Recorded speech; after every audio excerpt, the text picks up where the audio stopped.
Chesapeake Energy losing a third of their value since early July. A violent sell-off in natural gas. Joe was just showing us the chart. Aubrey McClendon joins us from Oklahoma to set the record straight on natural gas. Aubrey, if you don't know, has been very active in putting his own money at risk in his company. A confident man and a man who we have on a telephone. I understand we've sent all our microphones to Beijing, Aubrey, so we had to go old school. But thanks for joining us all the same. Thrilled to be here, and again, apologize for the looks of the image here. It's good. Zach was suggesting maybe we could get a teletype, and you could just start communicating by Morse code. We'll read it off on the set. Anyway, real quick here, I won't get into the up and the down, but give us your perspective on the immediate future in natural gas in your business. Well, I mean, from where prices have fallen to now, I think we're in a place where we're putting in a bottom, and there's been a lot of concern about excess supply developing, but we've been on record as saying that we think there's good demand switching that hits around the $8 number. So, we think we're in good shape, and from Chesapeake's perspective, we're hedged basically 100% for 2009 and about 3/4 for 2010. So we've always known that prices will be volatile, and we sell when they're higher and then take advantage of it when they go lower. You yourself have been, I've referenced it a couple of times, active in buying the stock. Are you as confident today, down a third from July, as you were 2 months ago when you were hitting or just about to hit those July peaks?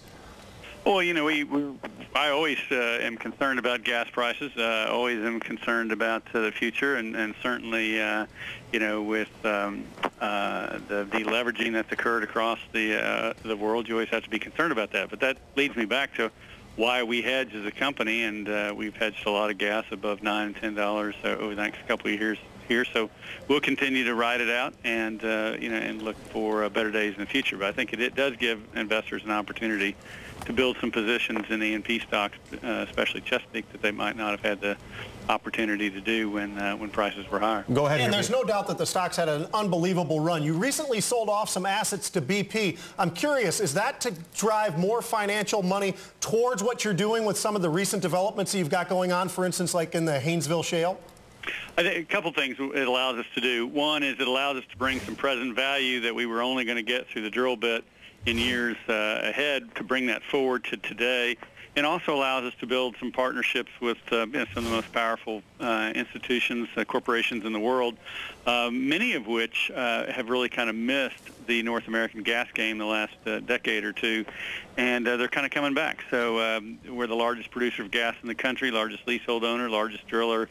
I think it's only natural that the BPs of the world would be interested in. Hey, Aubrey, I want to reconcile a couple things you said. You said that you're bullish on natural gas, but you also said you're hedged 100% next year and 75% over $9, which implies that you don't think it's going much higher than that. How much of a portion of your business is hedging, or do you just use it to try to neutralize your fundamental operations? Yeah, to be clear, what I said is from today's natural gas levels, I see how natural gas could perform better from here. I mean, it's come down from 13 to 8 in the better part of a month. But it's that exact volatility that we like to take out of the business model through hedging. So, as you look forward, what's natural gas going to do going forward? Well, I think it can power our transportation sector. I think we can reduce our consumption of coal going forward if you're concerned about greenhouse gas emissions. And so I'm very, very bullish about gas demand going forward. In the meantime, though, I always want to run scared at the company, and that's why we hedge, to make sure that we provide a downside risk to our shareholders through our big hedging program. Aubrey, a pleasure as always. Enjoy your week. Thanks for the time. Aubrey McClendon, boss at Chesapeake. What's your position in this name right now, Pete? Nothing right now. It was one of these situations where it looked broken. We've talked about the coals have looked broken, and Jeff's referred to a lot of the different commodities. So because of that, just waiting for that turn again. But because of the hedging, the company's fine, but obviously the stocks. Right. Now, Aubrey just made reference himself to saying that he thinks that this creates an opportunity, not just for Chesapeake necessarily, but for investors in general in exploration and production. You obviously agree with that. Yeah, I do. And he just mentioned a great word, coal.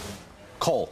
Buy the coal names, because if natural gas does turn up, you're going to do okay. Even if natural gas stays here and moves lower, I still think in coal you'll be okay. Got it. Quick and dirty here. I got to move on to, I'm sorry, Zach, I got to move on to Home Depot and Lowe's. I'm just running, or Home Depot and Target, I'm running the clock. Home Depot.